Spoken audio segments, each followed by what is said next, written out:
Hey Damsels, welcome to another episode of Damsels After Dark. If you're new here, I'm Crystal. And I'm Kristen. And in our little corner of the internet, we rant, rave, obsess, love on, hate on, all things books. Today we'll be reviewing Secrets and Masks, a fan fiction by Emerald Slytherin. The first half of our episodes are spoiler-free, and we just do a basic summary of the story, and then we give our individual ratings. And the second half of our episodes are where all the good spoilers are, and this is the part where we'll talk about our hated and most loved parts. If you want to follow along with us, our reading and review schedule will be linked in the description below. Without further ado, Let's jump into it. So hi again, it's been a while.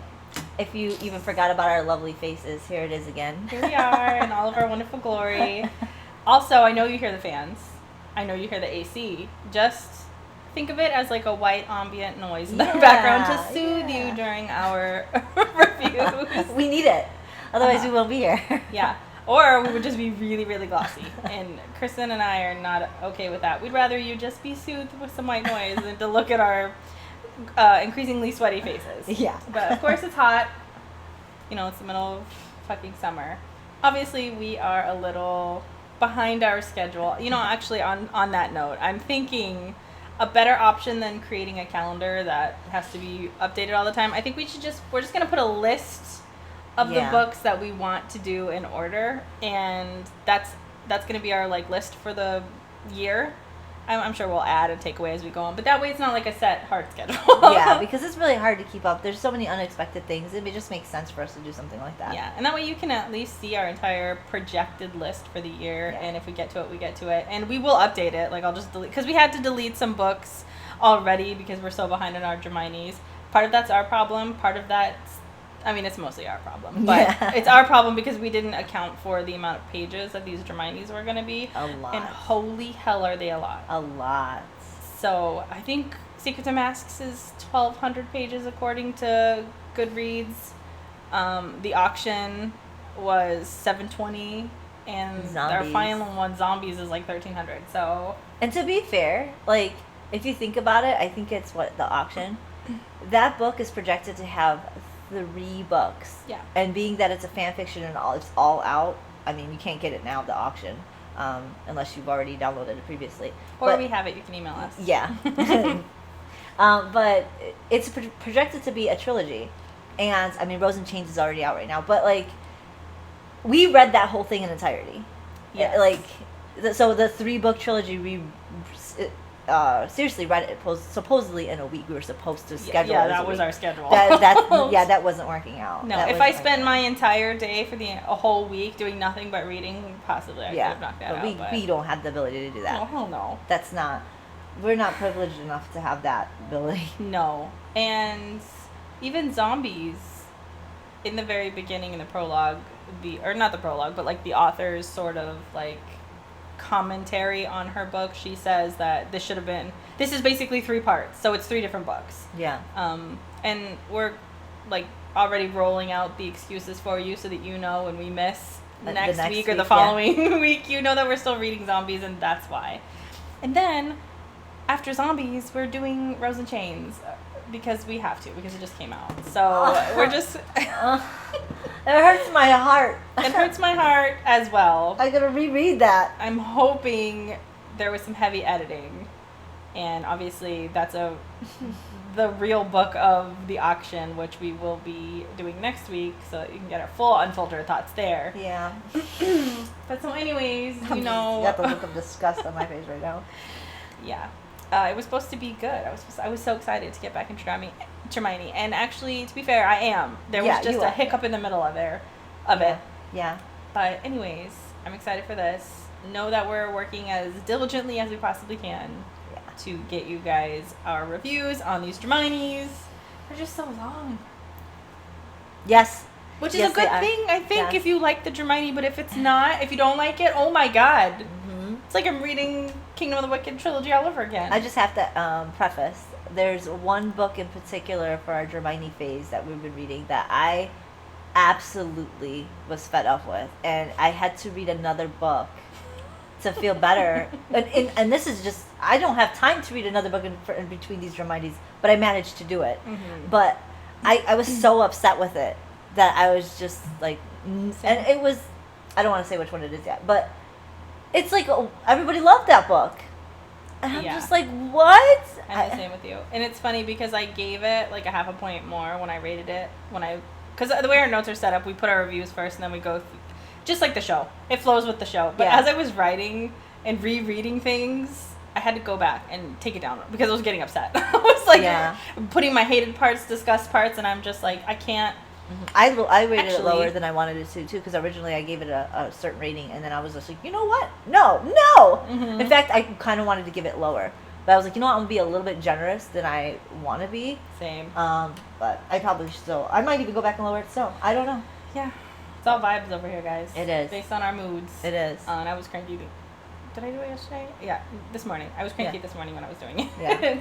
I was doing it too. I was pretty fucking cranky about it. Yeah. So. No, I agree. But like when we actually review it, I might lower it.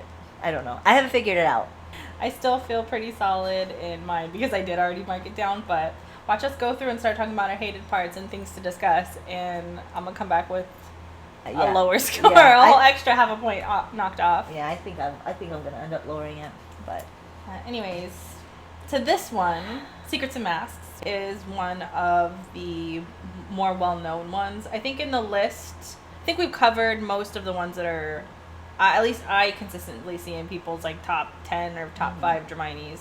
This is always one of them. The other one we did the auction is, Zombies is as well. I think maybe there's like 2 more that are relatively popular. Disappearing of Draco Malfoy or something like that is the one I always see. Yeah. There's another one. And there's one more. Yeah. But anyways, this is one of the top rated ones as well. And okay, it's been like 4 weeks since I read this book. So bear with me when I tell you what the summary is. It's 9 years after the Battle of Hogwarts. We have Hermione that's playing a role of being this badass, lethal soldier. So much different than some of the other roles that we've seen her in. She's been spending a couple years in the Order meeting with somebody in secret called Medusa and getting secrets. So somebody essentially in Voldemort's ranks has turned on Voldemort and is giving the Order Voldemort's secrets. And at some point she's on the battlefield and she gets captured by Draco. And she's taken in front of Voldemort. Voldemort goes in her mind, discovers that there are some Order secrets that he wants in her mind, and he can't get to them, so he tasks Draco with essentially holding her as a prisoner of war in his manor, with his goal of essentially breaking Hermione's mind to get those memories. Very reminiscent of Manacled. Of course, the author even acknowledges that she was heavily inspired by Manacled. And then essentially she just sort of lives with him for months, years. I don't know. I think it's a year or whatever. I think it's a grand total scheme of things. It was like a year. Yeah. Year and a half maybe. There's a lot of stuff that happens to both her. Something happens to her that sort of turns her into something.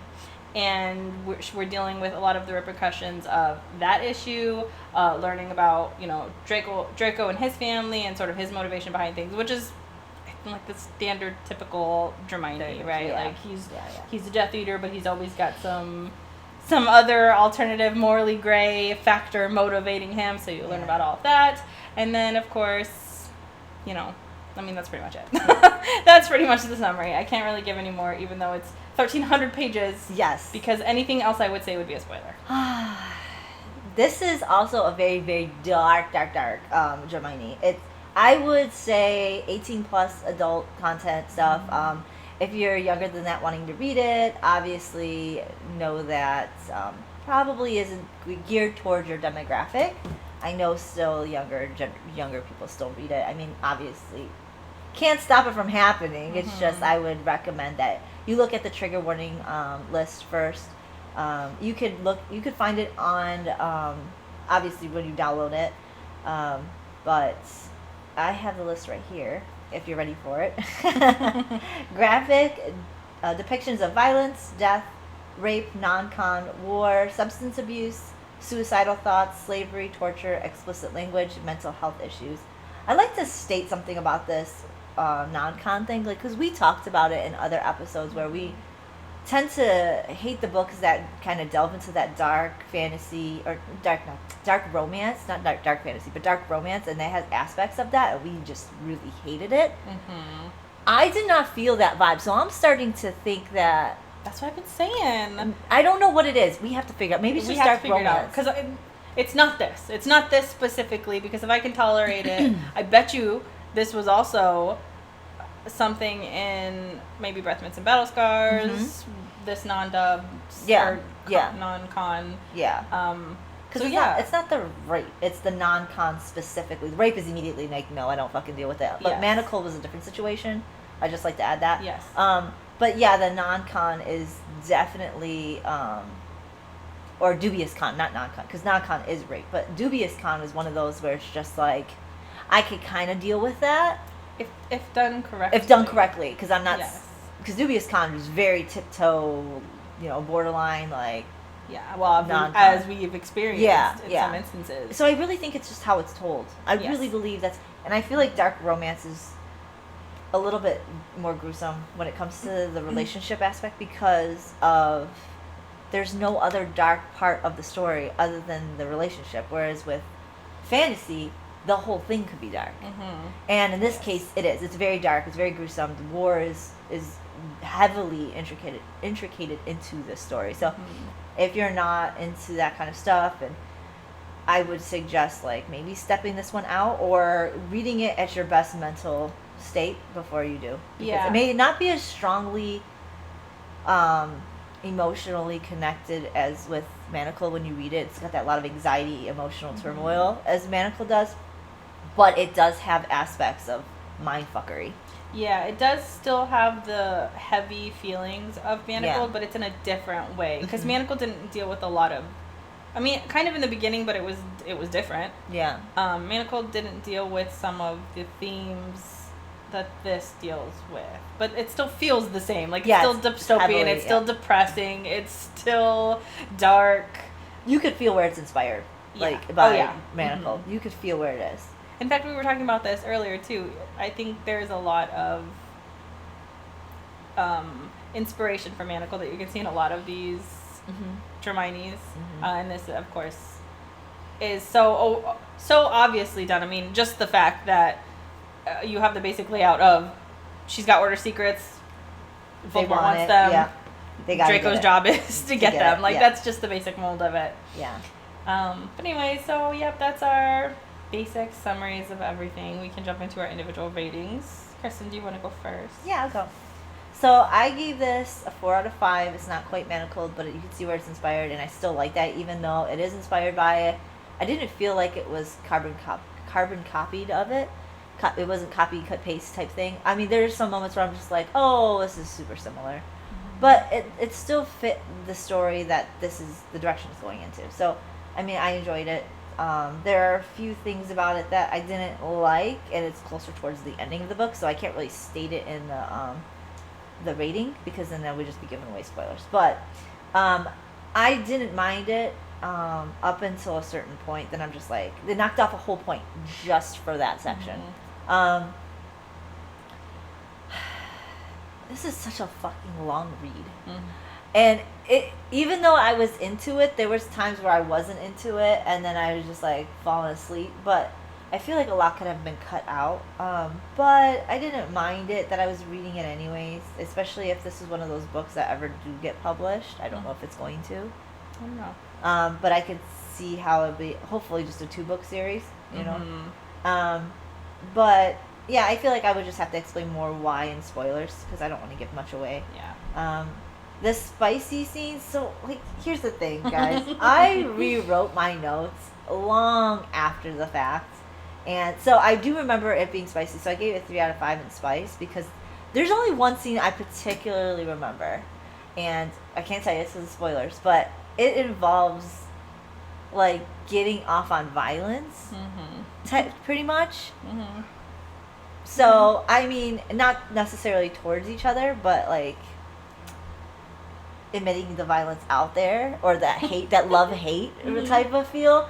And so to me though, that's not anything different in any Hermione fucking fan fiction you're gonna get. That's that toxic energy love, you know. Yep. But there's one scene that I particularly liked, and I can't say it in this one. So, but other than that, everything else was kind of just like normal Hermione shit. So I didn't stand out in my head too much. Yeah. But that's my rating. I gave my rating just half a point lower than Kristen, so I gave it a 3.5. Overall, I do have generally positive things to say about the Hermione. I love this badass version of Hermione, especially, which it's a hot opinion apparently to not like Hermione in Manacled. But so I think I read this one right after Manacled, and I guess I didn't say that in the beginning, but I've already read this. So it's my second time reading this. I read this right after Manacled, and wow, was Hermione in this one just a breath of fresh air. She's straight up spitting in Draco's face, punching him in the face, clawing at him. Like, this is the Hermione I want. So I was happy to see this. I love the gang of friends that we have, and I'm not going to name them because I don't want it to be a spoiler. I love them all.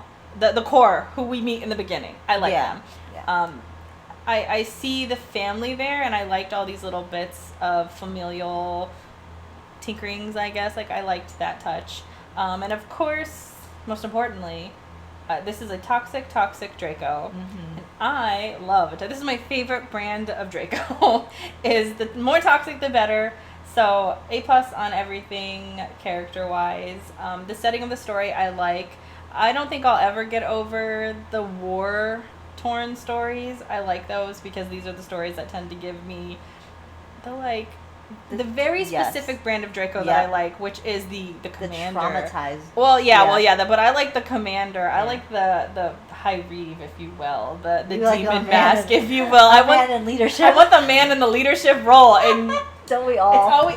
I thought it was always the war ones, but apparently I've deluded myself because it's not. No, but this sets the playing field for this to happen, and he is essentially in a high reeve position. Yeah. And yes, I do like the traumatization of it as well. Yeah, because without Draco being having trauma, he's just, what's the word I'm looking for? Angsty. Yeah. And angsty without the trauma kind of doesn't not the same. You know what? Unless you can do it right, because Mortifying Ordeal, there was a little bit of angst in there. There was a little bit of a rebel in there, but he wasn't traumatized. Yeah, but that was more like a rom-com, though. It was. So it's where you do it. I'm not opposed to it. You just got to do it right. Yeah. And most of the time, it feels like when you're putting him in a war-torn, he's tortured and he's traumatized, and then he's a commander because he's been so tortured. Like, it's my kink, okay? I ain't saying nothing I love about it. I'm here for it. So already that's like a base of 4. Okay, but what kills me in this book is the determination to have happily ever after moments. There are like 4 things, 4 major things in this book that, whittle down to their core are life and death things. Yeah. And for some reason, they all get fixed in a way that leaves you like, it's like a bow gets put around this so that you are leaving this novel feeling okay about things. And to me, I really hated that because one, I didn't think that you needed to do at all. You could have ripped one entire storyline out and could have survived on its own just fine. So the inclusion of this just felt dumb, in my opinion. You could have halved this book by getting rid of that storyline in specific. And of course, we'll go over into details and spoilers. But 3 of the major issues, the remaining 3, I like the final 2, the epilogue. I guess I'm struggling here because I don't want to give spoilers, but the epilogue really, I think, is what kills me. The epilogue 2, is it? Because I think there's 1 and 2. I don't know. I just know there's a big chunk of that last ending I did not like. Yeah, so it's really the ending. Yeah. I think that this would have been probably a 5, in my opinion, if there weren't so many happily ever afters happening here, because this book is not a happily ever after book. This book is built on trauma and toxicity, and then at the end you're trying to make it into a happiness at the end to make us feel better, and I didn't need that. What I would have liked to walk away from this book upset. Yeah, that's what I was hoping for. When I was reading this book, I was like, there's no way this is going to be a happy ending. Right? And I would have been okay with that. I would have been hurt. I would have been crying. I would have been depressed. I mean, I guess it depends on who you are as a person if you consider this a happy ending. Because I think it's a happy ending, but there's probably people out there like, no, it's still not because certain things happen. No, bitch, it's a fucking happy ending. It couldn't be more cliche at the very end of this book that I was like, what the fuck is this? Yeah, I hated it. So I can and I will continue ranting about this when we get to spoilers because it's a hated part of mine. Yes, mine too. The spice though, I liked it. I'm here for it. I gave it a 4 out of 5. It is spicy. Yeah, it is spicy. And it's toxic. And as Kristen alluded to, Hermione and Draco have this kink where fighting an attempted murder on Hermione's part is a turn on for Draco. Yes, and it's great. There are a lot of moments that stem from that are like, whoo, wow. Yes. I like that energy. I do like that energy. I just feel like there was nothing memorable after the first couple times. I'm just like, oh yeah, I don't remember what happened in this smut scene or that smut scene. Yeah, I can see that. However, there are 3 scenes, I think it's 3, that live rent-free in my mind. Still to this day that I think back and they'll just pop in my head. I'm just living my life and I'm like, woo. There's one I can remember. Maybe you could refresh my memory then because there's only one that I remember. They're in my loved parts, so we will discuss. Okay. But anyways, yeah, 3.5. I liked it overall, but it's not one of my favorites. So of course we do our Goodreads, and Goodreads gave it 4.43 out of 16,000 ratings, which it makes sense. I mean, it's a little high on my point, but it's still not bad. Okay, yeah. We gave it fairly high ratings, so I pulled the 1 stars. From Hind, they say every character, regardless of personality, seems to use the F word at least 3 times per sentence. It's far too long, and it was a struggle to finish. Making Hermione a sadistic mad woman was a bad move. Yeah, I mean, I didn't really feel like there was too much cussing going on. I don't know, maybe I cuss too much in my daily life and it felt normal to me. I never even thought it was overused, but yeah, I think I do know I cuss too much in my normal life. I'm sure you guys hear me. I cuss all the fucking time just right now. Yeah, so like, it's whatever. And I saw that criticism a lot. That wasn't just this person. Also, making Hermione a sadistic mad woman, I didn't think was a bad move. I actually liked this version of her because too much is the sacrifice myself for everybody. I'm going to be the hero for everybody. And that's all nice and dandy, but it's refreshing to have a different take on her. Yeah, and I like that they made her who she is in the story. I just have one gripe about it, and I'll talk about it in spoilers. I think this is Cece? Sai? I would say Cece. Cece, okay. Quite sadistic. Didn't like those parts at all. Skipped them. Ending was kind of heartbreaking, though. See, I had a feeling someone would still think that was kind of... Yeah. I do not. Sure.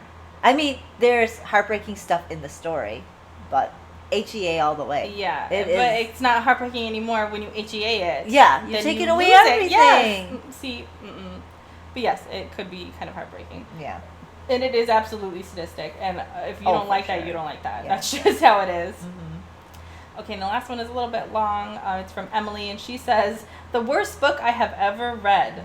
Really thought they did something, but all I heard was Hermione saying fuck. How original. There's hardly any involvement with the wizarding world. Everyone was so detached from themselves, other characters, and the reader. None of the characters were true to their original selves. For those who actually managed to get through it, or further than me, I'm sure the original characters were butchered for you. If anything, it definitely leaves a bad taste in your mouth. So repetitive, felt like I was reading the same thing for 3 days straight. I understand the enemies to lover kind of trope, but really, and I love it, but they portrayed Draco as a serious psychopath. Okay. Those that kind of end up on today's news with a person kidnapped, unable to leave the house. Y'all really want a romance with that kind of person? A kidnapper, a killer for fun? Oh, but he loved her. So sarcastic. Oh, so sacrificed a whole crowd for one person? No. Something is wrong with you guys, and I fear for anyone popularizing this kind of abusive relationship story in general.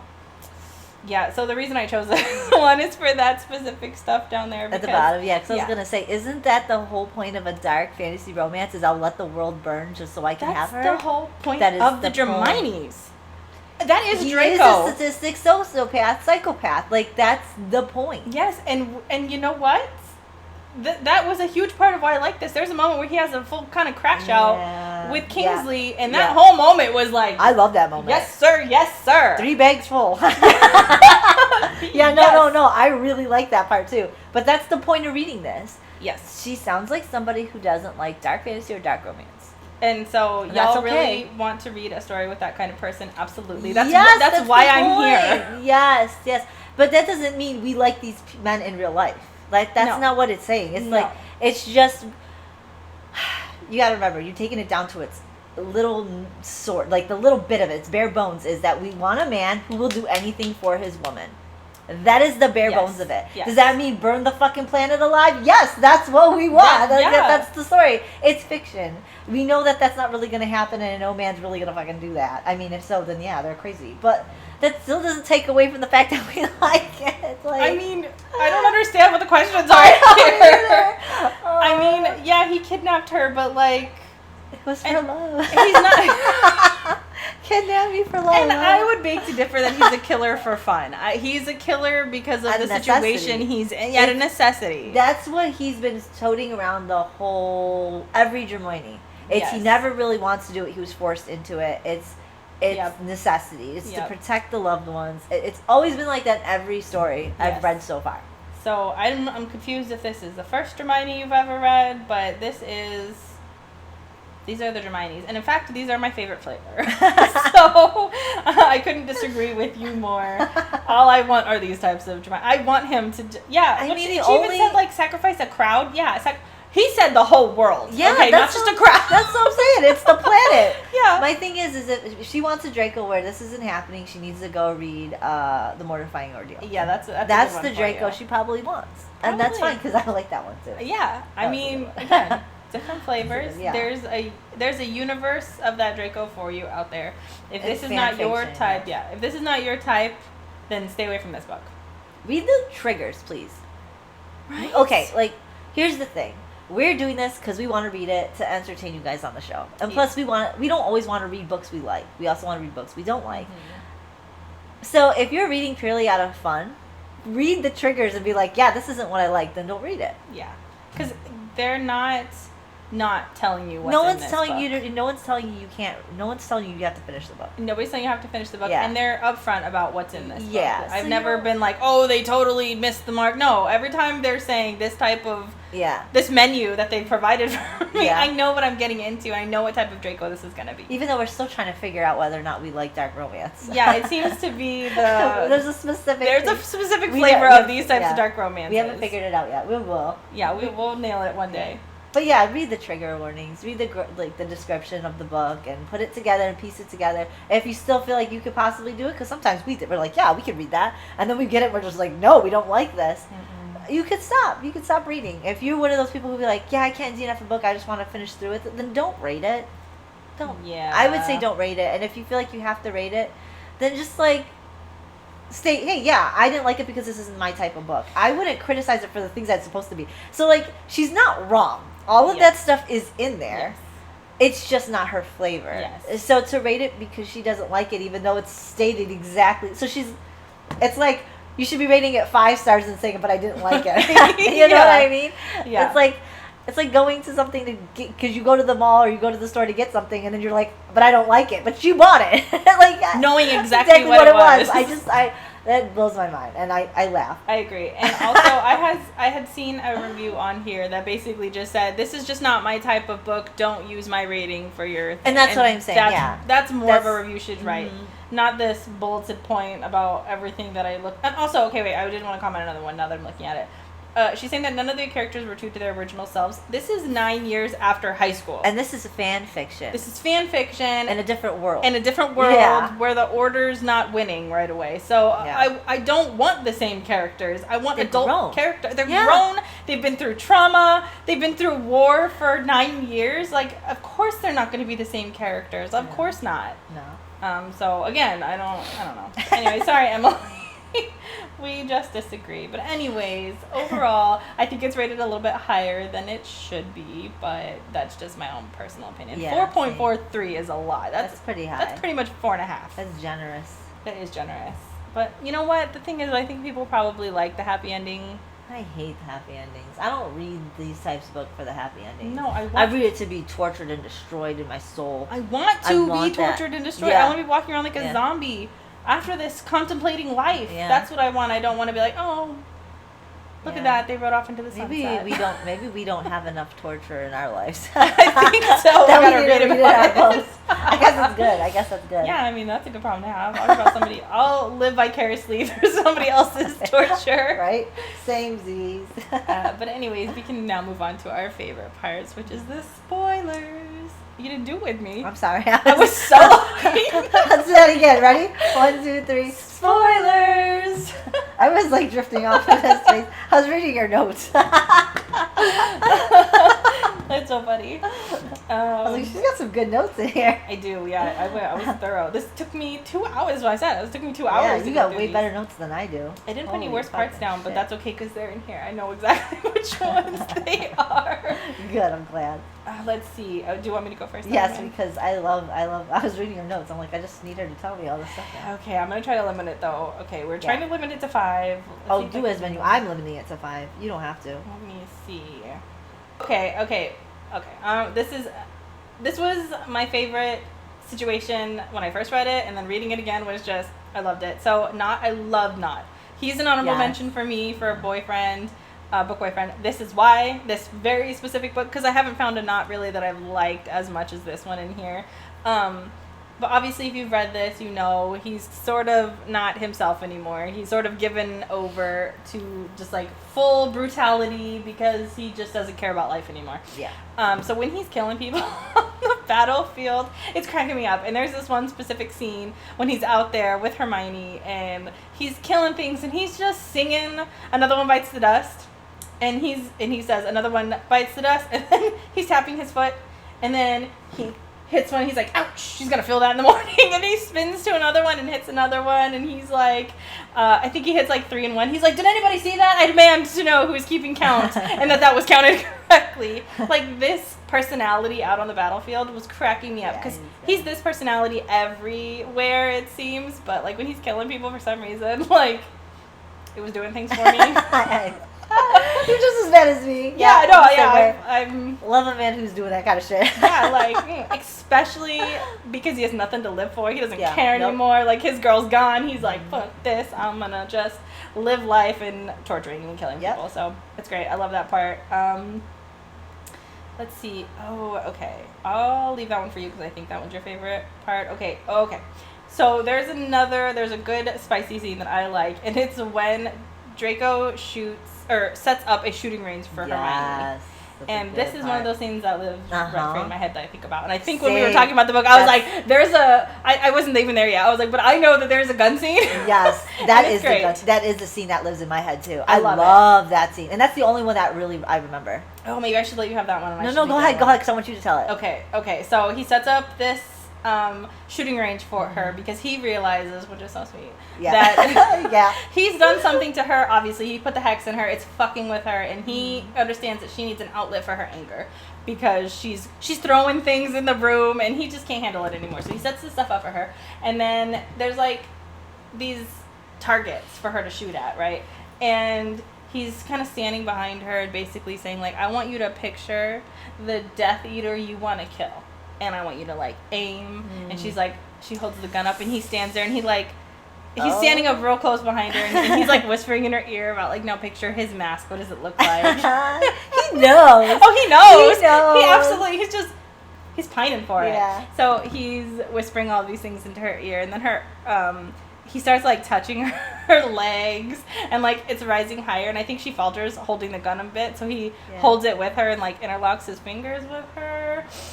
And then he basically says, like, tell me who you're picturing, because she starts shooting at it, and she's hitting like, it. No, I don't think she wants to do it at first. She's like, you don't want to know. And he's like, oh, I really do want to know. Yeah. And so she ends up telling him, he gets all turned on, because it's him. He's really, his kink is definitely Hermione trying to kill him. Yeah, he fucking loves it. Yeah, and so he's like, he essentially fingers her while having her shoot this. It was glory. It's a great scene. It's a wonderful scene. I was like, this is the best. And then at the end, so he does all this, right? He does this. She comes. He basically says to her, when I do that again, you're going to be looking at me. You're going to be looking at me when you come. Yeah. And then he does the thing, which apparently is also my kink, where he pulls his hands out, licks them, and then walks. You love that. You love that in the Haunted It Air, catches me off guard every time. I'm like, damn, this man. I'm like taking it back. That's why. That's because it's such a shocking move. And I'm like, every book. And almost every book, you're just like, that's your part. I'm like, if I see that in a book, I'm like, oh my god, Crystal. I'm like standing there, like, like in my head, I'm watching them, like. So that's just why. I don't know, guys. I don't know what to tell you. Anyways, I'll do 2 more. And if Kristen doesn't do one of the other ones that I have on here, I will hop back in. But another part that I really, really like is when they're out there on the battlefield, Hermione's under the hex, but she falls through the floor, and then like the rubble comes on top of her, and she's down there with Cormac, and he's upset, of course, because she's killed a lot of the members. So he just starts beating up on her. And eventually Draco gets down there, and without a hesitating moment, kills McCormick just instantly. And basically she says to him, like, she's upset, she's like, you didn't have to kill him. And without hesitation, he's like, I did. Yeah, why wouldn't you want him to kill him? Yeah, no emotion, nothing. And he's basically just like, he hurt you, I killed him, and I'd do it a fucking again. Like, I do it in a fucking heartbeat. Like, absolutely no hesitation, I don't care. And that is just so hot. Why wouldn't you want that? Like, I mean, I know. Why wouldn't you want your guy to like beat the shit out of somebody who's hurting you? Right. I mean, like, come on. What would you expect? Do you want him to just watch this happen? And it's not like he tortured him. He wanted to, but he just sort of quickly killed him. Killed him off. Like, he deserves to fucking die. And I got something to say about that whole thing later in things to discuss. Oh, okay. Because like it comes with the whole idea of that no one wants to touch Hermione. Oh yeah. Yeah. But anyway, so I fucking love that. That like, I'll fucking do it again. Mm-hmm. Yeah, hell yeah, I did. Okay, and finally, I'm gonna do this one, and it kind of blends into kind of a blending moment here with 2 scenes. But, so after Hermione sees Voldemort, he goes into her mind, he forces her to see all these visions, and when she gets home, she's struggling with it because it still feels like he's in her mind. She's panicking, she's feeling hot all over, like she's being burned, and then so she goes to the shooting range to try to shoot herself. It fails, of course, and she's having a fight with Draco, because Draco's down there, like, why are you trying to kill yourself, blah, blah, blah, and she says basically she's just trying to feel something, and so he takes this as his moment to sort of provoke her to shooting him, and she's like, I'm not going to shoot you. Obviously, partly, I think, is because our lives are tied together, but also, like, she just wasn't in the mood, I guess, today to shoot him. Yeah. So he takes it upon himself to start provoking her, and he basically says something along the lines of like, how can I provoke you? Maybe I can start telling you who I have down in the basement that Voldemort's torturing right now. And she's like, you wouldn't dare to do that. And he's like, I think you both know that I would. And then so of course he starts doing it. He's like, so and so's down there, and so she starts shooting at him, because obviously he triggered her. So she's shooting at him, she's counting the bullets off, he's deflecting all of them, he misses one of them, shoots him in the shoulder, he starts like bleeding, and then he walks up to her, she thinks she has 1 bullet left, and he like grabs her chin and pushes her up against the wall, and without missing a beat, she takes the gun and puts it underneath his chin and shoots the barrel, and it clicked, but she miscounted her bullets. And then after that, they just hate fuck. Yeah. And it was great. That's another one of those scenes that I'm like, yep. There's something. Oh, I got it in my favorite parts, but I'll talk about it in a little bit. I love that. And so after this, it's funny in my notes. I'm like, they hate fuck against the wall, and it's a good time, I think. Yeah. It was a great time for her. Love that for her. And then the next day, it's like the next chapter, and it's Draco's POV. Yes. And I have this in my like part. And I just kind of quoted it, but he's like, who is saying this? It was Blaise. Blaise. But Astoria told me that the mudblood shot you last night. Mm-hmm. Oh no, that was not. And then Blaise says she did shoot him. And then Draco is hearing this, and they're in here like torturing. They're in a church. They're dealing with a priest. They're like fucking around with him. And then Draco's like, "Can that fucking wife of yours not keep anything to herself?" And then so Theo asks Blaise, like, "So which is it? Did she shoot him or did he fuck her?" And Blaise smiled, and he's like, "She shot him, and then he fucked her against a stone pillar in the drawing room." And Blaise goes, not the same drawing room that his Aunt Bella tortured her. Yeah. Like, the gossiping of these two. Of like, yeah, he shot her and then he fucked her and then...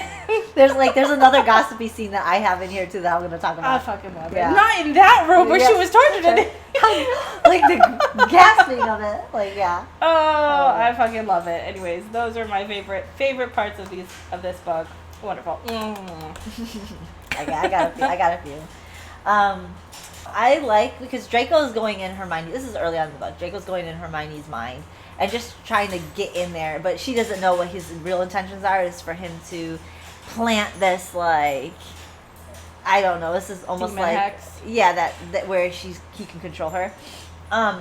While he's doing this though, she goes back into, she like finds a way to manipulate where he could see things and stuff, and she ends up in his mind.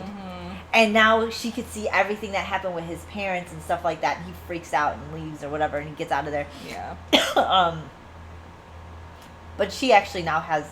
This is where her feelings for him kind of shift. But there's a part too where I forget who's having this conversation with her because I didn't write it in my notes. But they were like talking about it, and Draco, admits to his friend's family that she flipped the script on him, and they're like laughing about it because like she got into his mind. Mudblood got into his mind, and he's just like yeah, it's when they were in the sewers and they were laughing at him like, oh, she got your mind, a fucking Mudblood. And like it was his most torturous fucking scene, and he's just like, and they're just like, like, you fucking ass, like that's what you get. I love the scene when Hermione teases Draco with his own whiskey. Yeah. She's wearing... Okay, first of all, I find it really weird that Voldemort gave her the sexiest death robe fucking... But I also love it. Yeah. He's like having her fight in heels because she's... In my opinion, Hermione's like fucking sexy as she's going on the battlefield killing her friends. She's fucking hot. She's got these stiletto boots, which I think I have a pair of stiletto boots. And I think her wearing this, she's all in like these...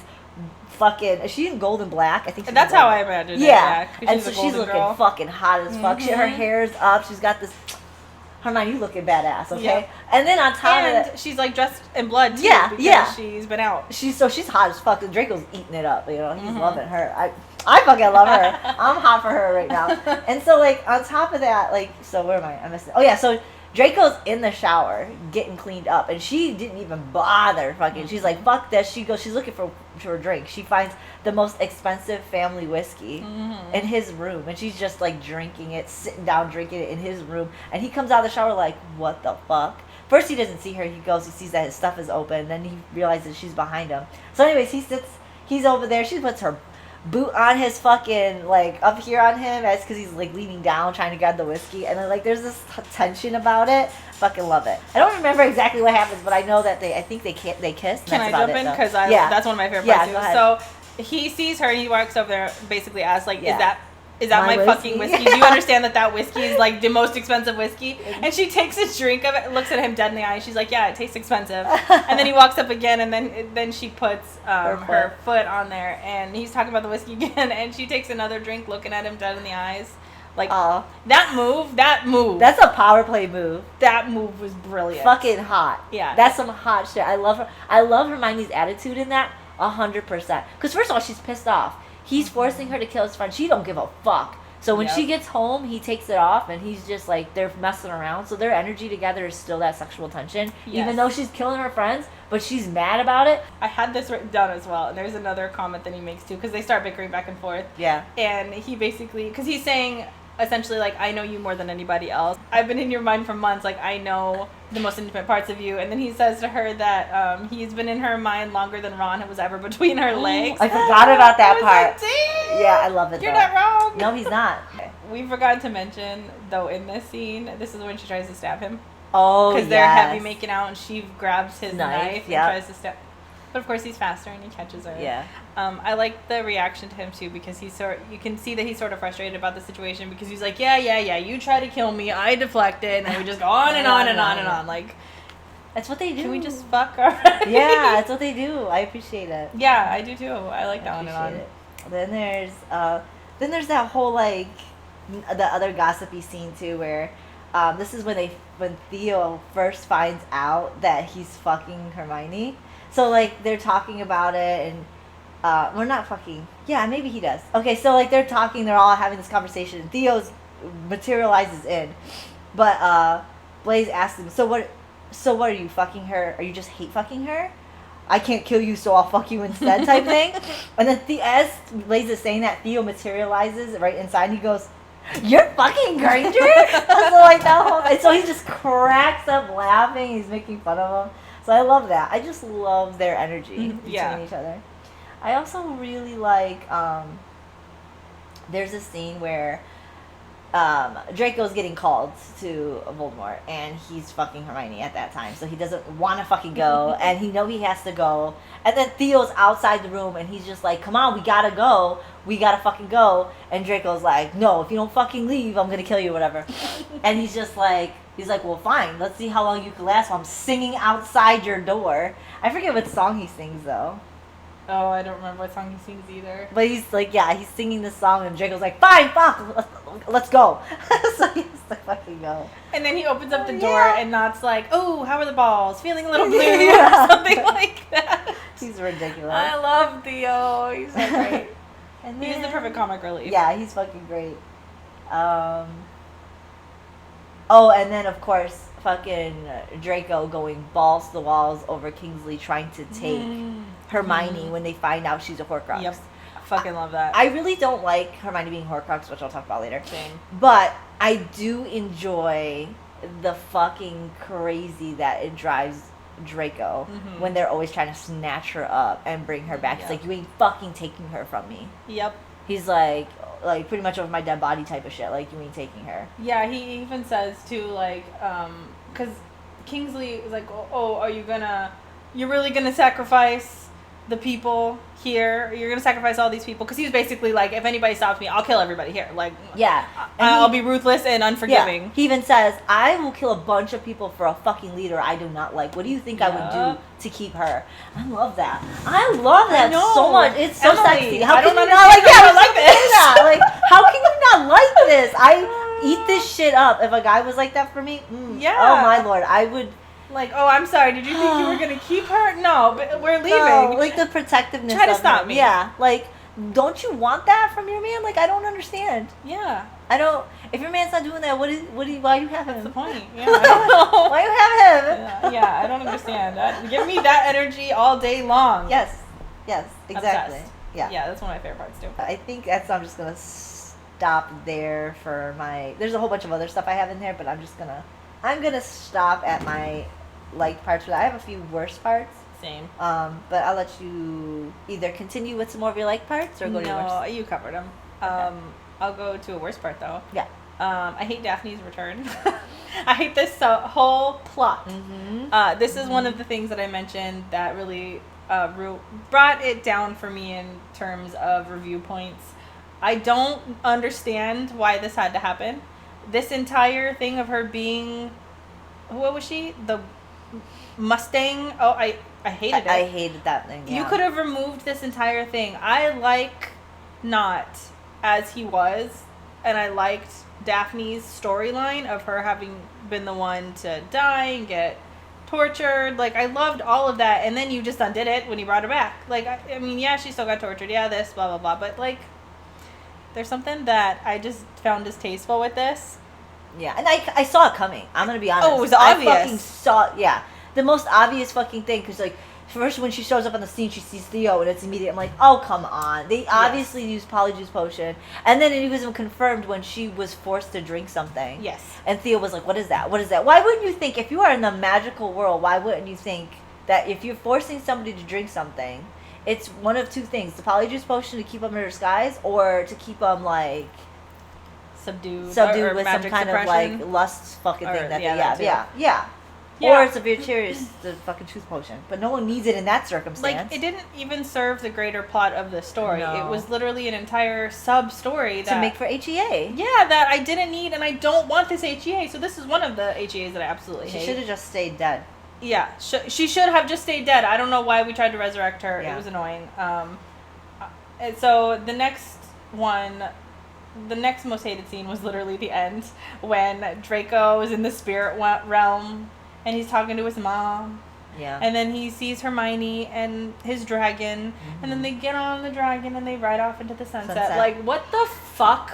Yeah, no, I hated that too. And the reason I hate this so much is because, one of my biggest pet peeves in books is a fake out main character kill. Like, either fucking kill them or don't. Don't try to trick me. You're not going to trick me. I know that they're not going to die. Now, this one had me. Okay, because they're on the battlefield. Kingsley stabs her. I was like, ah! Because at the time that Kingsley is stabbing her, Draco is tearing the Horcrux out of her, and so she was almost gonna live. So I get this moment of like, here's what was gonna happen, right? Like, oh, we thought she was gonna die this whole time, but oh, Draco saves her. Here's the ending, and then she fucking died, and I got emotional. I got emotional a lot because of Draco's reaction to it and how he sort of handled that, and I was like, she really fucking died. Yeah. And I was a little devastated. I was a little sad at this. And then Draco does his thing where he goes and suicides himself. Fucking phenomenal. It was the fucking tragic story we wanted. Oh, it was beautiful. Yeah. And then to give me this fucking Fluff? They go together at the end and Fluff? it's a happily ever after, ruined it. You killed everything that you built up on that. You should have just Romeo Julieted this bitch, cut it off, and then we don't know what happened. The fluff. Leave it for me to determine that whether or not I in my head they got together at the end. I don't want you to do it for me. I just want to be tortured in this, and I was so upset. It felt very I don't want to say lazy. Like, I don't even want to say weak because I'm not trying to be mean. But it felt like you didn't have the balls to end the story there when you should have. I think it's like you're appeasing people from. I think if I were to ever suggest to anybody to read the story, don't read the epilogue. Yeah. Just stop. I feel like the epilogue should be written totally different. Like, the group of them should have been at the graveyard, reminiscing over their fucking Draco and Hermione and the dragon dying and all that other stuff. And then just like, like, we love them, blah, blah, blah, crying a few tears, and then walking off into the manor. Yep. That would have been perfect. Yeah. That would have made this probably a 5. Oh, yeah, definitely. This killed it for me. And I'm not going to remove the epilogue in my rating because it's part of the story. It's part of the story. And you made that decision to put that in there, and so I'm going to rate it as I see fit, and I fucking hate it. I hate it. It was the worst, and yeah, I don't know. Next time, listen. If you're going to kill a main character, please kill him. Don't fake it out. No. Don't pretend, oh, they're going to die, and then they resurrect into an angel. Don't do it. Just kill him. Please. Just kill them. Unless it's right at the beginning of the story, a main character dies, and now they're a ghost, and it projects the whole story. Yeah. And then at the very end, they die because they're dead. But like, unless the story is about a ghost, don't make it like they're dead because it's cheesy. I know that there's enough armor plot there that they're not going to die because they're the main character. So it's not fooling anybody. But this got me. This was so good, and then you just undid everything that you did by bringing them back. Yeah.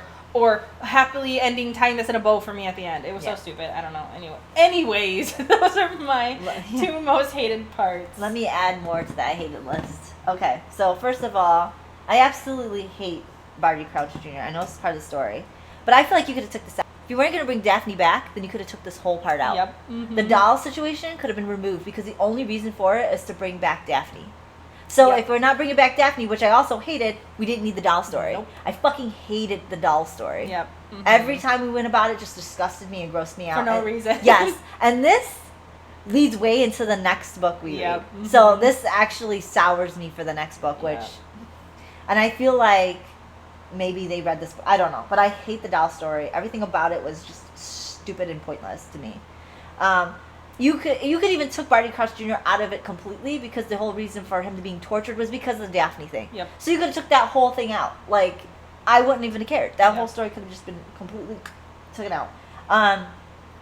The dragon dying. Okay, even though I do like the characters dying, that's not what I put in my notes that I don't like that they died, but I'm going to tell you why I don't like that they died. I don't like they died because they died. I don't like how they died because of, 1, it's cheapened by the ending. 2, Hermione came down from the sky. It didn't need to happen. Yep. If she stayed in the fucking sky, she wouldn't have died, the dragon wouldn't have died, and Draco wouldn't have had to suicide himself. Yep. That pisses me off. So either leave them alive or kill them off completely. Yep. And when they died, it was heart-wrenching, it was upsetting, but like, I'm also mad because of how they died. Like, why come down? Like, I wanted them to die, to be honest. But like, I just felt like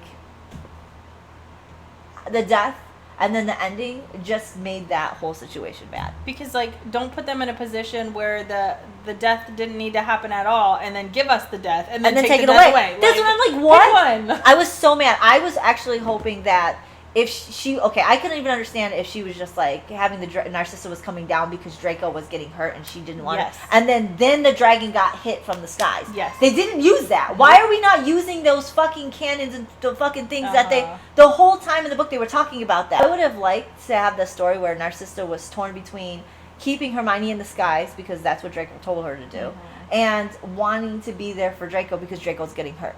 Because Draco was getting hurt. And that's such an easy fix. Yes. Like, that's not a hard thing to fill in right there. And then of course Narcissa getting hurt in the process, and now she's defending Hermione because she was torn between Draco and Hermione being there for both of them, and that would have made more sense to me. Yes. And then because of that, now Hermione is hurt and gets killed, and then Draco. Then you could have went with the rest of the fucking plan. Yep. But because of how that happened, like you said, perfectly said, like you put a death there that shouldn't have happened because of what happened, and then now you're taking it away.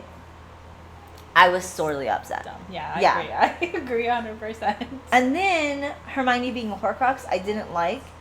It fit the story, though, in the end. But I didn't like it because I felt like it was overdone. It feels like a redo of Harry. So that's my hated parts. I don't really have anything else on that. I don't have... Well, I do have a discussion. Or one thing that I just want to comment on. I really liked... So, okay, the first time I read this, Draco's crash out in the hideaway house that they had. Oh, yeah, The very first time reading this didn't hit quite as hard because I didn't think Hermione was going to die, right? Reading it the second time was a lot more emotional, knowing that Hermione is actually going to die. Like, I love him freaking out in the house, punching walls, and I know people are going to be like, this is abusive, this is crazy, he's a psycho. Like, I fucking love him yelling at her, like, pack your bags. Yeah. And she's like, no, I'm not. And he's like, elevating his anger is just growing. Like, pack your fucking bags. Yeah. We're leaving. I'm not going to let you die. Like, there's no fucking way, blah, blah, blah. Like, I love that scene a lot. I didn't put it in my favorites, but I think it hits so much harder when you know she's going to die and you reread the part and you just see the, like... Yeah, like, isn't that the breaks scene? My heart. I think I put it in here. I think, isn't this the one where he says... You're not going to bring me back to life only to take it away from me or something like that? Yeah, it's in that. Yeah. He rants for like a good 5 pages of just him screaming. Oh, he does. For a minute, they're fighting back and forth, and then he's just screaming. He's punching cupboards. He's punching walls. He's losing his mind and crashing out. And I kind of love it a little bit because it's so heartbreaking because he's having to process the fact that, like, he finally finds somebody that he loves that makes it all worth all of the fucking trauma he's gone through, and now it gets taken away, and then just to know that she's actually gonna die, you're like, I'm sorry, I feel so bad for you. Like, it's lovely. I love it. I just wanted to comment on that because I think it's great. It is a favorite part without being a favorite part because it's so depressing. I don't want it to be a favorite part, but I think it deserves good recognition.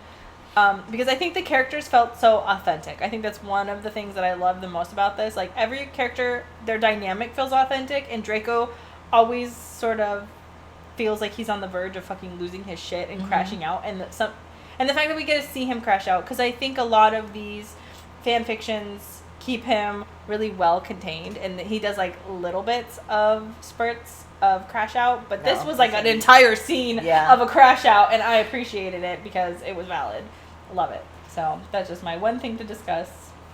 Did you have any? I do have something to discuss. I really hate the fact that even though Hermione was this mad woman attacking her friends, you mean to tell me there's not one Order member that's just like, besides McCormack, that's like, let us put her into a binding curse or keep her petrified or something. They don't all have to try and just kill her, but they're just putting their wands down. Their muggles are putting their guns down. Like, you mean to tell me there's not one curse, there's not one fucking spell that they could do to prevent Hermione? Come on, there's a Petrificus fucking or at least spell attempts. That's what I'm saying. They're not doing anything. They're not even using Expelliarmus to get her fucking wand out of her hand. They're just like immediately putting their wands down. Like, fuck off with that. Now that pisses me off. You mean to tell me you're just gonna let her continue killing? Eventually, after the 5th, 6th, or 7th, like, they're going to do something to stop her and prevent her. Maybe not kill her, but like, it took too long, in my opinion, to have a McCormick come in her direction to try and stop her. I agree. I really hated that, and that's what they were always. It was like the one thing Voldemort kept saying. Oh, she's going to be our golden. What did they call her? The Golden Girl. So let's make her our Golden Girl, and let's use her because no one's going to attack her because Harry Potter won't allow it. It's like, it doesn't matter. There's not just the Order. There's other sects. There's like, there's other parts of the world where people are fighting too. You mean to tell me none of them are going to try and come after Hermione? Yep. In some way, shape, or form. Yeah, like, I had a hard time. You mean to tell me the humans aren't going to try it? They're all going to put their guns down? Oh, fuck off. No. Especially after, like, not every person's going to abide by that Harry rule. Potter, Even if that was the rule, somebody like McCormick is going to get upset and be like, you fucking bitch, you killed so-and-so. Yeah. I'm going to kill you. And why was there only one attempt on that? Yeah. I feel like there would have been multiple. There would have been somebody else who would have went rogue and wouldn't have gave a fuck about what Harry Potter says. Yeah. Like... Or we could have just thrown in a couple times, like you're saying, where her wand got knocked out of her hand and Draco had to step in. Or somebody's trying to fucking throw a rope around her. You know what I mean? Like, lasso her in. Like, we didn't get any variation on this. It was only McCormick and everybody threw their wands down. Yeah. There was nothing in between. And it bothered me. It bothered me a lot. Because if you got this bad bitch, then show her that she was a bad bitch. That no matter what weapon was used against her, she was able to thwart it, or Draco was there to stop it. Like, let's see that, because it would have been more believable to me. You would have had the time to do this if you would have got rid of the entire Daphne story. Sign. Yeah. You could have really cleaned this up. You didn't need that at all. And if you really wanted a torture story, you could have just grabbed Kingsley. Yes. Because he could have tortured Kingsley, and Kingsley would have now had more motivation to kill Hermione. Because he was tortured. And, you know, maybe he was being tortured by Draco and Hermione had a fit, like, no, let him go, and then released him, and now he had the motivation to kill her. Because in my opinion, I didn't think, even though they felt the need to kill her, I felt like it was still... They didn't want to kill her this whole time, and now they want to fucking kill her? That made no sense to me. Feels like, how come that was already what everybody was ready to do? When they didn't want to kill her before. It was only Draco that was like, we can figure something else out. Like, why are we just submitting to you need to die? But nobody else wanted to kill her before when she was actually killing thousands of fucking people. That made absolutely no sense to me. That was a plot hole of all plot holes in the story. Yeah. But we could have easily fixed that. With, like, you know what I mean? Like, I don't know. But... That's what was my thing. Like, I was having a hard time every time she was going out in the battlefield. I was having a hard time reading those. Yeah. Because I was like, no. It's so unrealistic. Yeah. Yeah. But yeah, those are my only things to discuss. Those are good gripes. Yeah. But yeah, essentially, we did it. Yeah, we made it through this one. Yeah. I'm so happy. Kristen has one more Hermione to read. Two. Well, to catch up to all the ones that I've read. Okay. And so the auction, which is our next one. Yeah. Both of us haven't read before, so I'm kind of excited to discuss that one. Yeah. I am too. I am really, really excited to discuss this one because we both didn't read it at the same time, and we both read it at the same time.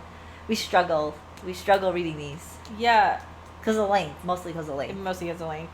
In full transparency, right now we are reading Zombies, which I'm so excited about because that's another one of my favorite. I got a good chunk through. I think I'm like, well, when I say good chunk through, I mean starting. These are big books, so a good chunk through 10% of the way in is pretty fucking lengthy. Yeah. But I want to say I'm like 7 or 8% in. Oh, okay. Yeah, you're not much farther behind me. But anyway, so that's the review for this one. Again, we did Secrets of Mass today. Next week we will do the auction. And then, of course, we're going to do Zombies. So, if you're reading with us, you got a lot of material to cover before we get to the next one. So, we'll hope you finish those and then come and join us as soon as you're done. And we will see you next week. Maybe. Bye. Maybe. Bye.